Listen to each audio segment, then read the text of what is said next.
ઓમ શ્રી ગણેશાય નમઃ. અધ્યાય 11 પૂજા વિધિનો વિધિ. શિવ પૂજાનો વિધિ. ઋષય ઊચુઃ સુત સુત મહાભાગ વ્યાસ શિષ્ય નમસ્તુતે શ્રાવિતા ભૂતા શૈવ કથા પરમ પાવની.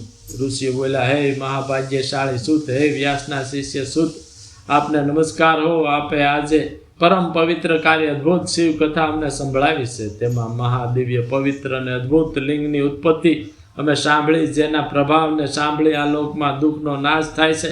હે દયાના ભંડાર, બ્રહ્મા અને નારદના સંવાદને અનુસરી શિવની પૂજાનો વિધિ તમે કહો, જેથી શંકર પ્રસન્ન થાય. બ્રાહ્મણો, ક્ષત્રિયો, વૈશ્યો અને શૂદ્રો શિવનું પૂજન કરે છે, તો તે કેવી રીતે કરવું? આપે વ્યાસના મુખથી જેવી રીતે સાંભળ્યું હોય તે કહો. તે મુનિઓનું એ સુખદાયી અને વેદમાન્ય વચન સાંભળી સુત તેમના પ્રશ્નને અનુસરી પ્રેમથી બધું કહેવા લાગ્યા. સુત બોલ્યા, હે મુનિવરો, તમે રહસ્ય ઠીક પૂછ્યું છે. તો મેં જેવી રીતે સાંભળ્યું છે અને મારી જેવી બુદ્ધિ છે તે પ્રમાણે હું હવે તેમને કહું છું. તમે જે પ્રમાણે પૂછો છો તે જ પ્રમાણે વ્યાસે પહેલા સનત કુમારને પૂછ્યું હતું અને તે ઉપમન્યુએ પણ સાંભળ્યું હતું. તે પછી વ્યાસે શિવ પૂજા વગેરે સાંભળીને લોકોનું હિત કરવાની ઈચ્છાથી તેમણે મને તે ભણાવ્યું હતું. તે જ પૂજા વગેરે મહાત્મ્ય ઉપમન્યુ પાસેથી શ્રી કૃષ્ણે સાંભળ્યું હતું. પૂર્વે બ્રહ્માએ જે રીતે કહ્યું હતું તે જ હું કહું છું. બ્રહ્મા બોલ્યા, હે નારદ, લિંગનું પૂજન હું ટૂંકમાં કહું છું, તે તમે સાંભળો. હે મુનિ, તેને વિસ્તારથી કહેવાને તો 100 વર્ષો પણ સમર્થ થઈ શકાતું નથી. એવા પ્રકારનું સ્વચ્છ, સનાતન અને સુખ સ્વરૂપ શંકરનું રૂપ છે. તેનું સર્વ કામનાઓ રૂપ ફળ મેળવવા માટે પરમ ભક્તિથી પૂજન કરવું.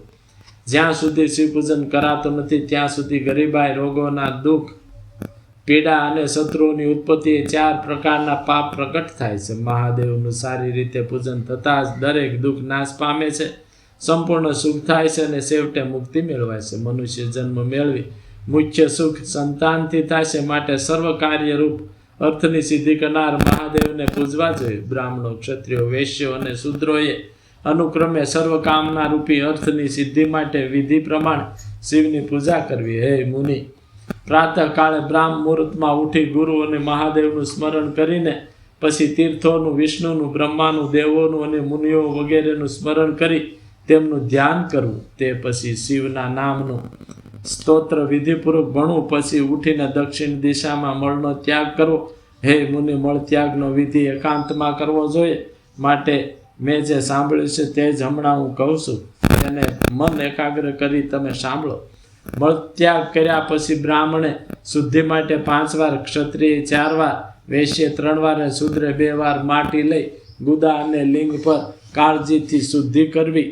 હે તાત, ડાબા હાથે 10 વાર, બંને હાથે 7 વાર, બંને પગે દરેકમાં 3 વાર અને બંને હાથે 3 વાર માટીથી શુદ્ધિ કરવી. સ્ત્રીઓએ તો શૂદ્રની પેટે ઉત્તમ માટી લેવીને પ્રથમ કહેલા વિધિ પ્રમાણે હાથ પગ ધોઈને તે પછી પોતાની જાતિને અનુસરી માણસે દાંતણ કરવું. બ્રાહ્મણે 12 આંગળનું દાંતણ કરવું અને રાજાએ 11 આંગળનું, વૈશ્ય 10 આંગળનું અને શૂદ્રે 9 આંગળનું દાંતણ કરવું. એમાં માપ કહેવાયું છે. એમાં કાળ દોષનો વિચાર કરી હવે પછીથી કહેવાતો વાતોનો ત્યાગ કરવો. છઠ, પડવો, અમાસ, નોમ, વ્રતના દિવસો, સૂર્યના અસ્તનો કાળ તેમજ હે તાત, રવિવાર અને શ્રાદ્ધના દિવસે દાંતણ ન કરવું. તીર્થાદિમાં અનુક્રમે વિધિ પ્રમાણે સ્નાન કરવું અને દેશકાળની વિશેષતાએ મંત્ર સહિત સ્નાન કરવું.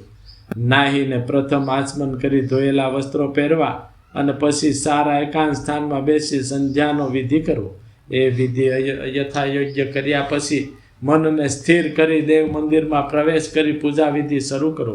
પૂજાની સામગ્રી સાથે લઈ સારા આસન પર બેસી પ્રથમ ન્યાસ વગેરે કરીને ક્રમથી મહાદેવનું પૂજન કરવું. તેમાં પ્રથમ ગણપતિનું, દ્વારપાળોનું અને દિક્પાળોનું બરાબર પૂજન કર્યા પછી શિવના સિંહાસનની કલ્પના કરવી અથવા અષ્ટદળ કરી પૂજાની સામગ્રીની પાસે બેસી પ્રભુ શિવને તે આસન પર બેસાડી 3 આચમન કરી હાથ ધોઈ નાખી 3 પ્રાણાયામ કર્યા પછી શંકરનું ધ્યાન કરવું.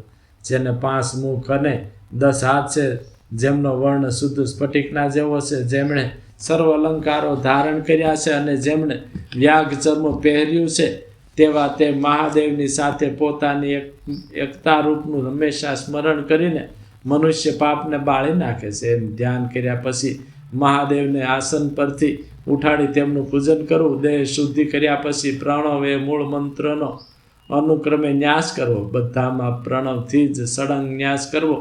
હૃદયમાં ન્યાસ કર્યા પછી પૂજન કરવું. પાદ્ય અર્ધ્ય અને આચમન માટે પાત્રોની કલ્પના કરવી. બુદ્ધિમાન માણસે જાત જાતના નવા ઘડાઓની સ્થાપના કરવી અને તેઓને દર્ભથી ઢાંકી જળથી છાંટી તે બધા ઘડાઓમાં ઉત્તમ શીતળ જળ ભરવું. તેમજ બુદ્ધિમાને તેઓમાં દ્રવ્યોને તપાસી જોઈ પ્રણવનો ઉચ્ચાર કરી તે નાખવા. પાદ્ય માટે સુગંધી વાળો અને ચંદન તૈયાર કરવું અને આચમનમાં જાયફળ, કંકોલ, કપૂર, વડનું મૂળ અને તમાલનું ચૂર્ણ કરી યથાયોગ્ય નાખવા અને ચંદન સાથે એ ચૂર્ણ બધા પાત્રોમાં પણ નાખવું. દેવોના દેવ શંકરની બાજુ નંદીશ્વરની પણ પૂજા કરવી. તેમજ ગંધ, ધૂપ તથા અનેક દીવાઓથી શિવની પૂજા કરવી. તે પછી મનુષ્ય આનંદયુક્ત થઈને તે વેળા લિંગ શુદ્ધિ કરીને આરંભમાં પ્રણવયુક્ત અને અંતમાં નમઃ પદવાળા મંત્રોથી અને ઓમકારથી સ્વસ્તિક પદ્માદિ આસન ગોઠવવું. તેની પૂર્વ દિશામાં સાક્ષાત અણિમામય અક્ષરની, દક્ષિણમાં લઘિમામય, પશ્ચિમ દિશામાં મહિમાની, ઉત્તર દિશામાં પાંખડી રૂપે પ્રાપ્તિની, અગ્નિખૂણામાં પ્રાકામ્યની, નૈઋત્ય ખૂણામાં પાંખડી તરીકે ઈશિત્વની, વાયવ્ય ખૂણામાં વસિત્વની અને ઈશાન ખૂણામાં સર્વજ્ઞપણાની કલ્પના કરવી. અને તેની કર્ણિકા સોમ કહેવાય છે. તે સોમની નીચે સૂર્યની, તેની નીચે અગ્નિની અને તેની નીચે ધર્માદિની પણ શંકરની બાજુમાં ક્રમથી કલ્પના કરવી. અવ્યક્તતાદિની ચારે દિશામાં અને સોમના અંતમાં 3 ગુણની કલ્પના કરીને સદ્યોજાતમ પ્રપદ્યામી એ મંત્રથી પરમેશ્વર મહાદેવનું આહ્વાન કરી વામદેવા એ મંત્રથી તેમને આસન પર બેસાડવા. પછી રુદ્ર ગાયત્રીથી સમીપપણું કરી અઘોરેભ્ય એ મંત્રથી તેમને ત્યાં રોકવા. પછી ઈશાન સર્વ વિદ્યાનામ એ મંત્રથી તેમનું પૂજન કરવું. તેમજ પાદ્ય, આચમન અને અર્ઘ્ય આપવા. ગંધ ચંદન યુક્ત જળથી વિધિપૂર્વક રુદ્રની સ્થાપના કરવી અને ગુહ્ય પાત્રમાં પંચગવ્ય તૈયાર કરી મંત્રીને એ પંચગવ્ય દૂધ, દહીં, ઘી, મધ, ખાંડથી પ્રણવોચ્ચાર પૂર્વક શંકરને સ્નાન કરાવવું. તેમજ સર્વ કામના તથા હિત કરનારા એ મહાદેવની પવિત્ર દ્રવ્યોથી પૂજા કરીને ઓમકાર મંત્રોનો ઉચ્ચાર પૂર્વક તેમના પર અભિષેક કરવો. તે પછી જળના વાસણોમાં મંત્ર સાથે પાણી નાખવું. પછી સાધકે સફેદ વસ્ત્રથી તેમને બરાબર શુદ્ધ કરી ત્યાં સુધી તે લિંગને તે દૂર ન કરવું કે જ્યાં સુધી તેના પર ચંદન ચડાવવામાં ન આવે. તે પછી સુંદર અખંડ ચોખા વડે હર્ષથી શંકરનું તે વેળા પૂજન કરવું. તેમજ દર્ભ, અઘેડો, કપૂર, જુઈ, ચંપો, ગુલાબ અને કરેણના ધોળા પુષ્પો વડે અને માલતી તથા કમળના ફૂલો વડે તેમજ તાજા અનેક જાતના પુષ્પ વડે પૂજન કરી પરમેશ્વર પર જળ વડે જળધારા કરવી. એમ જુદા જુદા પાત્રો વડે મહેશ્વર દેવને સ્નાન કરાવવું. આ સર્વ પ્રકારની શિવ પૂજા મંત્રપૂર્વક જ કરવી, કેમ કે તે જ સર્વ ફળ આપનારી થાય છે. હે પુત્ર, સર્વ કામ તથા અર્થની સિદ્ધિ માટે તે મંત્રો હું તને ટૂંકમાં કહું છું, તે તું સાવધાનથી સાંભળ. ભણતા તેમજ કંઠસ્થ કરાતા મંત્રો જેવા કે રુદ્ર સૂક્ત, નીલ સૂક્ત અને શુક્લ યજુર્વેદના ઉત્તમ મંત્રોથી, હોતારમ એ યજુર્વેદના મંત્રથી, શુભ અથર્વશીષના મંત્રોથી, શાંતિ અથવા પુનઃ શાંતિ મંત્રથી, આરુણી અને અરુણ મંત્રોથી, અર્થ વડે પ્રિય લાગતા સામવેદના મંત્રથી, દેવવ્રત મંત્રોથી, રથંતર એ મંત્રથી, પુરુષ સૂક્ત સાથે મૃત્યુંજય મંત્રથી તેમજ પંચાક્ષર મંત્રથી શિવ પૂજા કરવી. એ વૈદિક મંત્રોથી અથવા નામ મંત્રોથી મહાદેવ પર 1000 અથવા 101 જળધારાઓ કરવી. તે પછી ચંદન, પુષ્પ વગેરે શિવ પર ચડાવવા અને મુખવાસ વગેરે તે ઓમકાર મંત્રથી જ તેમને અર્પણ કરવા. તેમ સ્ફટિક મણિ સમાન નિર્મળ, અક્ષય, સર્વલોકોના કારણ, સર્વલોક સ્વરૂપ બ્રહ્મા, વિષ્ણુ, ઇન્દ્ર, ઉપેન્દ્ર આદિ દેવોના પણ અવિષય, વેદ જાણનારાઓને વેદાંતમાં પણ અવિષય કહેવાયેલા આદિ, મધ્ય અને અંતરહિત સર્વ રોગીઓ માટે ઔષધરૂપ શિવ તત્વ એમ કહેવાતા અને લિંગ સ્વરૂપે જ રહેલા તે દેવને લિંગના મસ્તક પર ઓમકાર મંત્રથી જ પૂજવા અને દૂધ ધૂપ દીપ નૈવેદ્ય સુંદર તાંબુલ સુંદર આરતી નમસ્કાર સ્તોત્રો અને બીજા અનેક જાતના મંત્રો વડે પણ પૂર્વોક્ત વિધિ પ્રમાણે પૂજવા. પછી અર્ઘ્ય આપી તેમના બંને ચરણમાં પુષ્પ અર્પણ કરી પ્રણામ કરીને દેવોના ઈશ્વર શિવની પોતે આરાધના કરવી. હાથમાં ફૂલ લઈ ઊભા થઈ બે હાથ જોડીને ઈશાનઃ મંત્રથી અને આ મંત્રથી શંકરની પ્રાર્થના કરવી. હે શંકર, જાણતા કે જાણતા મેં આપના જે જપ પૂજન વગેરે કર્યા છે તે આપની કૃપાથી સત્ય થાઓ એમ ભણી શિવ ઉપર હર્ષથી પુષ્પો ચડાવવા.